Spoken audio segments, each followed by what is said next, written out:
अस्सलाम वालेकुम friend, my name is Mohsin Shahzad and you are watching CR knowledge.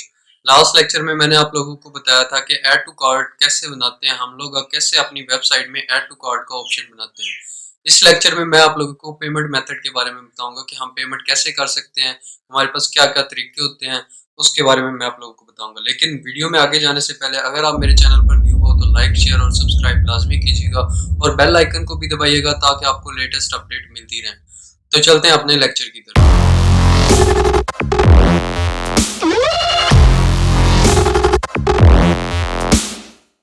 देखिए, payment method हमारे पास दो तरीके से होते हैं। दो तरीके होते हैं हमारे पास पेमेंट करने के। पहला तरीका होता है ऑफलाइन पेमेंट और दूसरा तरीका हमारे पास होता है ऑनलाइन पेमेंट। सबसे पहले मैं आप लोगों को ऑफलाइन पेमेंट के बारे में बताता हूँ कि ऑफलाइन पेमेंट क्या होती है हमारे पास। ऑफलाइन ये होती है कि अगर हम जैसे लेट्स सपोज मैंने आप लोगों को शॉपिंग की वेबसाइट बनाना सिखाया है, तो अब वो पूरा अपना जो ऑर्डर है वो प्लेस कर देता है, लेकिन जो उसने ऑर्डर किया होता है वो पेमेंट उस वक्त नहीं करता। देखिए, कैश ऑन डिलीवरी मतलब जब हम जो चीज़ है वो उसके पास घर पहुंचा देते हैं तो उसको देते वक्त हम उनसे कैश ले लेते हैं, तो ये हमारे पास होती है ऑफलाइन पेमेंट भी। इसको हम कैश ऑन डिलीवरी भी कहते हैं। ऑनलाइन में हम क्रेडिट कार्ड, डेबिट कार्ड या इन चीज़ों से हम लोग उसकी पेमेंट जो है वो रिसीव करते हैं। तो उसके लिए हमारे पास जो हमारी वेबसाइट है उसमें हमारा एक अकाउंट जो बैंक के साथ है वो इंटीग्रेट होना चाहिए। तो उसको इंटीग्रेट करने के लिए हमारे पास जो बैंक में एक अकाउंट, मर्चेंट अकाउंट बनाना होता है और बैंक हमें एक कोड प्रोवाइड करता है। उस कोड में बहुत सारी डिटेल होती है और वो किस किस्म का कोड होता है वो भी मैं आपको बताऊंगा इसी वीडियो के थोड़ा सा आगे। जैसे ही बढ़ते जाते हैं तो हम लैपटॉप की तरफ मूव करते हैं, तो मैं आप लोगों को बताऊंगा कि हम अकाउंट का कोड किस लैंग्वेज में होगा और हम किस फॉर्मेट में उस पर काम करेंगे। तो मैं उसको थोड़ा बहुत आपको डिटेल में बताऊंगा। अकाउंट बनाना होता है, सबसे पहले उस अकाउंट को हमने अपनी वेबसाइट के साथ इंटीग्रेट करना होता है। देन हमारे पास जो यूजर होता है वो कैश का प्रोसेस है वो शुरू कर सकते हैं। ऐसा है कि जैसे इंडिया या दूसरे है उसमें हमारे पास कुछ और चीजें आ जाती है, जैसे पेपाल हो गया, ये दूसरे जो भी हमारे पास वेबसाइट है उसके साथ इंटीग्रेट करते हैं और वो कुछ चार्जेस लेते हैं। पहले चार्जेस नहीं होते, लॉग इन करें आप बिल्कुल फ्री। जब आपके पास कोई क्लाइंट आता है और कोई आपको पे करता है तो उसमें से 1 या 2% वो आपसे ले लेते हैं।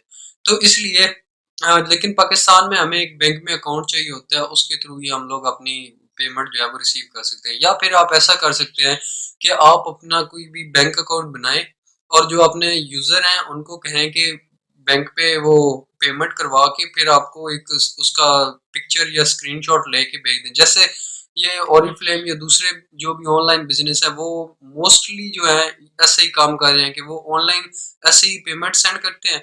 आप इजी पैसा या जैज़ कैश या जिसके थ्रू भी आप पेमेंट सेंड करना चाहें पेमेंट सेंड करते हैं और फिर आप एक स्क्रीनशॉट लेके उनके जो बिजनेस नंबर है उस पर सेंड करते हैं।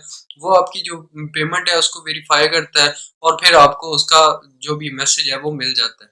तो इस तरह ये भी काम होता है। लेकिन जो आप बैंक से आपको कोड मिलता है वो किस टाइप का होता है, किस तरह का होता है, वो मैं आपको दिखाऊंगा। अब चलते हैं अपने लैपटॉप की तरफ। तो हम आ गए अपने लैपटॉप पे, इधर आके गूगल पे आना है, गूगल पे आके लिखना है हम लोगों ने W3 स्कूल। ये हमारे पास एक वेबसाइट है जहाँ पर हम अपने जो वेब से रिलेटेड कुछ भी जो चीज़ें हैं उनको हम सीख सकते हैं। बहुत ही अच्छी वेबसाइट है, आप इधर आकर देख सकते हैं। इस पे हमारे पास देखें ये ऐसे एक इंटरफेस इसका ओपन हो जाएगा। जो तो आपको सर्च में आना है, यहाँ पर आप DTD लिखेंगे तो सर्चिंग में ये आ जाएगा DTD ट्यूटोरियल। अब इसके बारे में मैं आप लोगों को बताता हूँ DTD क्या है। DTD स्टैंड फॉर जो है ये डॉक्यूमेंट टाइप डेफिनेशन, जैसे कि यहाँ पर लिखा हुआ है। ये एक स्ट्रक्चर होता है जो कि legal element and attribute element of XML document. XML और HTML में फ़र्क क्या है, इस चीज़ के बारे में मैं आप लोगों को थोड़ा सा बताता हूँ। बाकी डिटेल में जो वेब के ट्यूटोरियल्स हैं उसमें बताऊँगा आप लोगों को। HTML जो होती है ये हाइपर टेक्स्ट मार्कअप लैंग्वेज है और इसमें हमारे पास टैग होते हैं जो कि पहले से खुद से डिफाइन किए गए हैं कुछ टैग। लेकिन जो XML है ये यूजर डिफाइंड टैग पे काम करती है। अब जो HTML है वो इतनी ज्यादा स्ट्रिक्ट नहीं है एज कम्पेयर टू XML। और XML जो है इसमें हमने जो यूजर है वो अपनी मर्जी के मुताबिक टैग बना सकता है। जैसे अगर हम चाहें तो हम एक पर्सन का टैग बना सकते हैं, हम कोई भी टैग अपनी मर्जी का बना सकते हैं। तो ये थोड़ा बहुत डिफरेंस है, इसके बारे में बाकी डिटेल में बात होगी इंशाल्लाह। तो जो DTD है ये हमारे पास एक स्ट्रक्चर होता है जो हमें एक प्रोवाइड किया जाता है डॉक्यूमेंट। जो डॉक्यूमेंट हमें प्रोवाइड किया जाता है वो एक DTD होती है। हमें बताया जाता है कि ये चीजें हैं, ये आपके लीगल एट्रीब्यूट है, ये एलिमेंट है, इनको आप यूज कर सकते हैं। हम इसी तरह ही इस पे काम करते हैं। आगे आ जाता है हम इसको यूज करते क्यों हैं। देखिए यहाँ पर लिखा हुआ है in with a DTD independent group of people can agree on a standard DTD for interchanging data an application can use a DTD to verify that XML data is valid. देखिए जब हमारा यूजर जो है ये कोई card डालता है, debit card या क्रेडिट कार्ड जिसका भी वो नंबर डालता है, तो अब हमने वेरीफाई करना होता है कि ये ऑथेंटिक यूजर है कि नहीं है। तो हम इसके थ्रू वेरीफाई करते हैं कि ये ऑथेंटिक है कि नहीं। लेकिन ये जो डॉक्यूमेंट है ये प्रोवाइड हमें किया जाता है बैंक की तरफ से, ये जहाँ पर हम लोग अकाउंट वगैरह बनाते हैं, और इसको हमने उधर उसके साथ अटैच करना होता है। आगे मैं इसको बताता हूँ, ये इसका कोड है। हम इसका कोड इस तरह लिखते हैं, इस तरह कोड है, बिल्कुल आसान सा है, इतना ज्यादा मुश्किल भी नहीं है। अब इसका एक आगे एग्जांपल भी आ जाएगी। देखिए मैं एक एग्जांपल आपको बताता हूँ कि हमने अगर अपनी इंफॉर्मेशन लिखनी हो डीटीडी में तो हम लोग कैसे लिखेंगे। तो देखिए सबसे पहले आपने जो इसका जो फॉर्मेट है उसको देखना है। अब हम कोई इंफॉर्मेशन स्टोर कर रहे हैं तो हमने इस तरह का एक टैग लगाना है, लेकिन इस टैग को फिर हमने क्लोज भी करना है इसी तरह। तो सेम ही रखना है, ये नहीं कि उधर कुछ हो और इधर कुछ हो, तो इस तरह ये वर्क नहीं करेगा। तो अब हमने अगर नेम लेना है कोई भी जो इंफॉर्मेशन क्योंकि यूजर की ले रहे हैं डीटीडी में, तो अब हमने नेम लेना है, कोई भी नेम रख लेते हैं, एबीसी वगैरह रख लेते हैं, और उस नेम को फिर हमने क्लोज भी करना है। इसी तरह फिर हमने CNIC लेना है, हम इधर लिख लेते हैं CNIC, और इधर हम कोई भी एक बार पुट कर देते हैं जो भी हमारे पास आ रहा है। और फिर हमने उसके जो एक्सपायरी डेट जो भी होगी उसको लेना है। हम जैसे लेट्स सपोज कर लेते हैं जो भी उसकी एक्सपायरी मंथ होगा, जैसे 7 लिख लेते हैं यहाँ पर, और यहाँ पर इसको मैं क्लोज कर देता हूँ।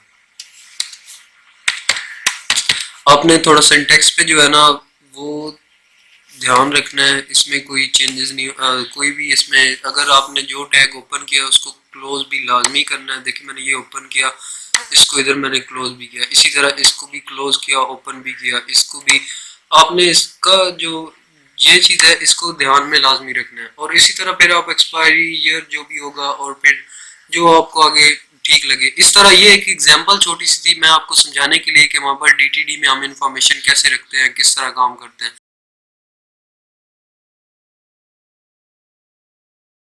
डीटीडी है इस पे भी डिटेल में बात करेंगे हम वेब के लेक्चर में, लेकिन मैंने अभी क्योंकि आपको पेमेंट मेथड के बारे में बता रहा था और मैंने आप लोगों को बताना था कि पेमेंट मेथड में हम लोग कौन से मतलब यूज करते हैं, क्या क्या काम होता है हमारे पास, कैसे यूज करते हैं उसको, तो इस चीज के बारे में मैंने आप लोगों को बताना था। तो यही था, इसमें और ज्यादा कोई देखने वाली बात नहीं है।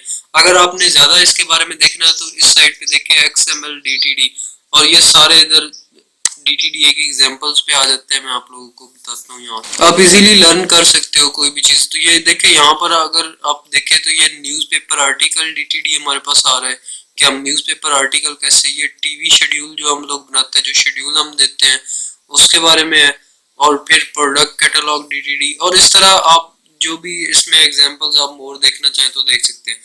तो ये था हमारा आज का लेक्चर, मिलते हैं नेक्स्ट वीडियो में, अपना ख्याल रखिएगा, अल्लाह हाफिज।